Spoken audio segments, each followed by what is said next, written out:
ఇంకొకటి ఇక్కడ తమిళనాడు వీసీకే డిమాండ్ల వ్యవహారాన్ని మనం ఆంధ్రాతో పోలిస్తే జనసేనతో ఎలా చూడాలంటారు? ఎందుకంటే జనసేన ఏకంగా 21 సీట్లు గెలుచుకున్నా సరే డిమాండ్ చేయలేనటువంటి పరిస్థితి. చంద్రబాబు ఏమిస్తే ఇంతే చాలు అనుకుంటూ ఆయన సంతృప్తి పడుతున్నటువంటి పరిస్థితి. పైగా ఆ తెలుగుదేశం కోసం త్యాగాలకు సిద్ధమవ్వాలని చెప్పి ఈయనే జన సైనికులకు చెబుతున్నటువంటి పరిస్థితి.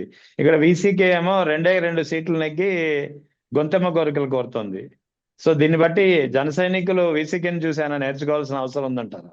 తప్పకుండా. అంటే నేర్చుకోవడం కంటే కూడా అండి, పవన్ కళ్యాణ్ ఒక వ్యక్తిగా చూస్తే చాలా శక్తిహీనుడు అంటారు. అంటే శక్తి లేని, అసలు శక్తి లేదు అతనికి.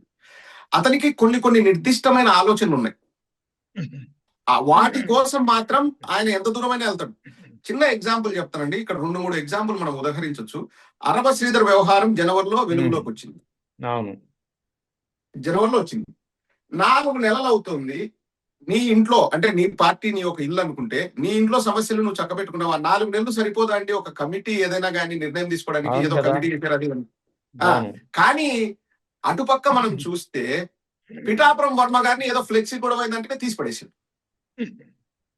సో అక్కడ తన డిమాండ్ నెరవేర్చుకున్నాడు, అక్కడ శక్తిమంతుడే. కానీ సొంతంగా ఏదైనా తన ఇంట్లో ఏదైనా, తన పార్టీలో ఏదైనా జరిగితే దాన్ని సరి చేసుకోవడంలో శక్తిహీనుడు.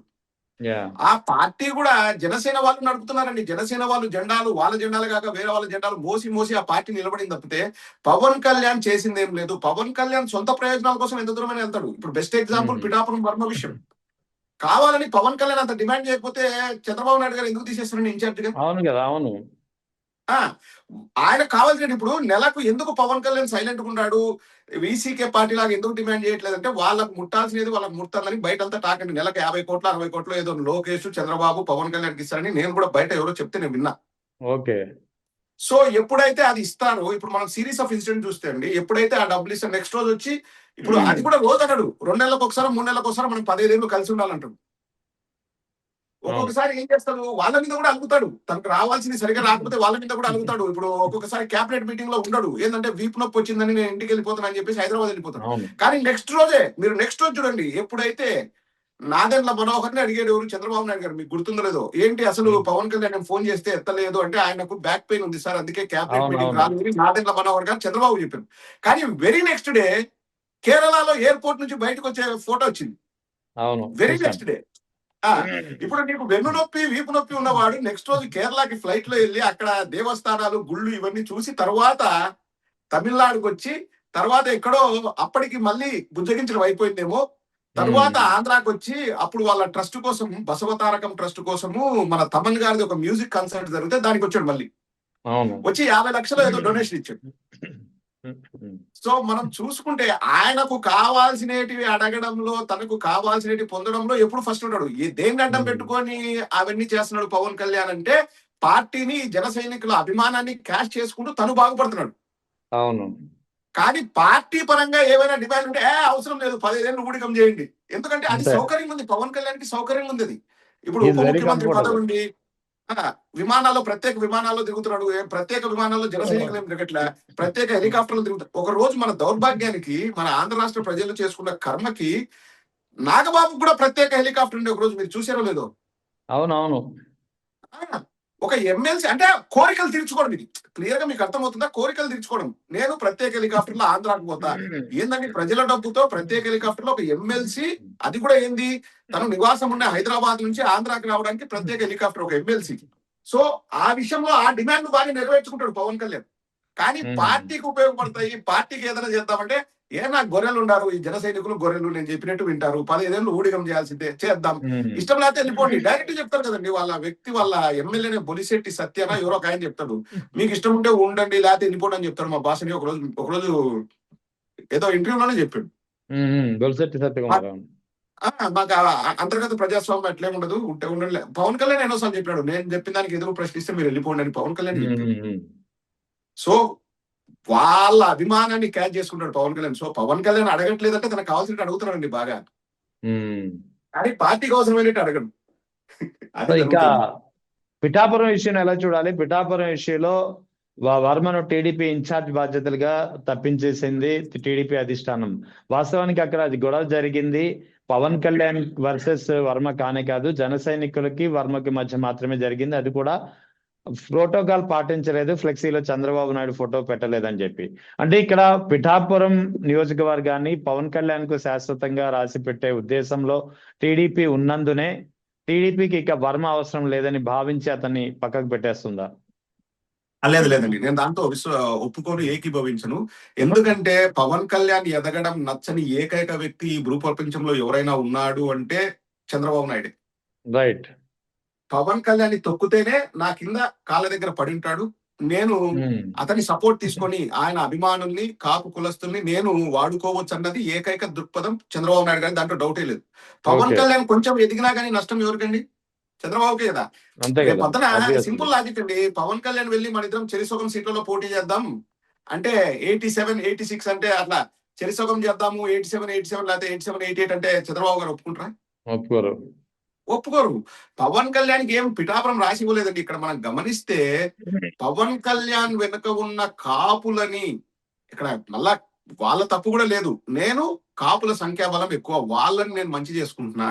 ఇక్కడ రాజులు తక్కువ సంఖ్యాబలం, నేను దూరం చేసినా గానీ వాళ్ళది చాలా తక్కువ. అన్ని కూడా క్యాల్కులేటెడ్ రిస్కులు తీసుకుంటాడు చంద్రబాబు నాయుడు. అంత తక్కువ కాదు. రాజకీయంగా 40 ఏళ్ళ అనుభవం ఉంది. పవన్ కళ్యాణ్ ఎదగడం చంద్రబాబు నాయుడికి ఇష్టం ఉండదండి. పవన్ కళ్యాణ్ ఎదిగితే నష్టం ఎవరికి? చంద్రబాబుకే కదా. అవును. అస్సలు పవన్ కళ్యాణ్ ఎదిగేటైతే చేయడు. పవన్ కళ్యాణ్ కి వ్యక్తిగతంగా నీకు డబ్బులు ఇస్తాను, నువ్వు కావాల్సింటే ఎంజాయ్ చేయి, ప్రత్యేక విమానాల్లో తిరుగు, ప్రత్యేక హెలికాప్టర్లు తిరుగుండి, ఇష్టం వచ్చినట్టు నువ్వు రాకు, నేనేం మాట్లాడు, అవన్నీ ఓకే. ఎదుగుతా అంటే ఒప్పుకోడు. ఇక్కడ మనం 2 ఎగ్జాంపుల్స్ తీసుకోవచ్చండి. 2 ఎగ్జాంపుల్స్. ఒకటి, ఇప్పుడు నారా లోకేష్ గారు ఏమంటారు, నా తల్లి గారిని తిడితే నేను ఊరుకోను, అది ఇది ఇది అంటారు. జూనియర్ ఎన్టీఆర్ గారి తల్లి గారిని అనంతపురం ఎమ్మెల్యే ఫోన్ లో లకారాలతో తిడుతూ ఆ పక్క ఫోన్ లో మాట్లాడిన వ్యక్తి కూడా ఇది ఏ కాదు, నేనే మాట్లాడాను, బయటకు వచ్చి కూడా పబ్లిక్ లో మాట్లాడాడు. ఏమైనా చర్యలు తీసుకున్నారా? అనంతపురం ఎమ్మెల్యే పైన ఏమైనా చర్యలు తీసుకున్నారా? ఒకటి, తీసుకోలేదు. అండ్ బిఆర్ నాయుడు పైన ఏమైనా చర్యలు తీసుకున్నారా? తీసుకోలేదు. కనీసము ఇప్పటికి రోజు ఇది ఒక కామెడీ అయిపోయింది. చంద్రబాబు నాయుడు సీరియస్ అయ్యాడు, ఆగ్రహించాడు, ఆగ్రహం స్టార్ అయిపోయాడు, ప్రతి దానిపైన ఆగ్రహిస్తాడు. కానీ వీళ్ళిద్దరి పైన ఆగ్రహించడం కూడా ఆగ్రహించలేదు. అవును. ఇంకొక ఎగ్జాంపుల్, కొలికిపూడి గారికి అండ్ మన చిన్ని, కేసినేని చిన్నికి ఎప్పటి నుంచో యుద్ధాలు జరుగుతున్నాయి. దేవుడి సాక్షిగా కొట్టుకున్నారు, నేను ప్రసాదం ఇస్తాను, లేకపోతే ఏదో నేను సమర్పిస్తాను అని చెప్పేసి. ఏమైనా చర్యలు ఉన్నాయా? లేవు, ఏమీ లేవు. ఎందుకంటే ఒక పక్క దళితుల్ని మనం ఏమనకూడదు, రెండో వాడు మన క్యాస్టోడు, మనం ఏమనకూడదు. ఇంకా చివరికి ఓన్లీ వర్మనే ఎందుకు? ఆయన క్యాస్ట్ ఎక్కడ మైనర్ కాబట్టి అంతే, చిన్న అదొకటే కాకుండా మీకోసం అంటే కాపుల కోసం నా లాయల్ గా ఉన్నటువంటి కార్యకర్తని, లీడర్ని కూడా నేను వదులుకున్నానని ఒక సంకేతం ఇవ్వదలుచుకున్నారు. పాపం ఇక్కడ బాధ అనిపించేది ఏంటంటే అండి, వర్మ గారు నా ఫోటో పెట్టండి గొడవ చేయలేదండి. అదే నాయకుడి ఫోటో ఎక్కడ చూడండి. అంటే చంద్రబాబు నాయుడు రిస్క్ తీసుకుంటాడు, ఎప్పుడు క్యాల్కులేటెడ్ రిస్క్, ప్రతిదీ బేరీజ్ వేస్తాడు. వీటి వల్ల నాకు లాభమా నష్టమా, వాడు చిన్న వ్యక్తి, వాడిని తొక్కి పడేస్తాడు. లేదు, ఆ చిన్న వ్యక్తి అయినా వాడి వెనకాల పెద్ద బ్యాక్గ్రౌండ్, వాడిని గౌరవిస్తాడు. ఇప్పుడు క్లియర్ గా అండి, నారా లోకేష్ గారు రాష్ట్ర ప్రజలందరికీ కూడా నేను ప్రజా చైతన్యం ద్వారా చెప్తున్నాను.